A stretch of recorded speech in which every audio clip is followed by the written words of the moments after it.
Yung mensahe mo din sa mag-asawang nag-struggle sa finances, tapos yung may mga problema, ano yung pwede mong... Number 1, Nakagulat ka naman. Umatake hanggang ka number naman 10 to agad. 1 pa lang to. One pa lang yan, one pa lang. Mataas na agad. Number Oh, 1, lahat ng ayaw ng asawa mo gawin mo. Lahat na? Lahat ng ayaw. Ayaw niya maghugas, ikaw gumawa. Oh. Ayaw niya maglaba, ikaw gumawa. Ayun, magiging okay yung relasyon niyo. Ganon ka ba? Hindi naman. Pero yun nga, lagi yung sinasabi, number 1, center niyo si Lord kasi sobrang hindi kayo magsisisi. And follow na yun. Pag siya na yung number 1 niyo talaga, wala nang number 2, number 3 kasi follow na siya eh. Lahat. Oo. Kasi alam mo eh, kumbaga may gagawin ka palang masama, hindi siya yung iisipin mo.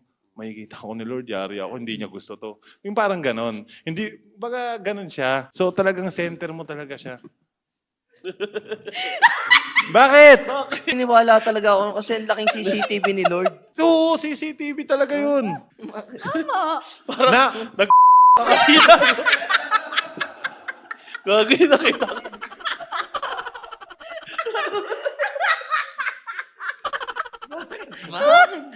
Guilty.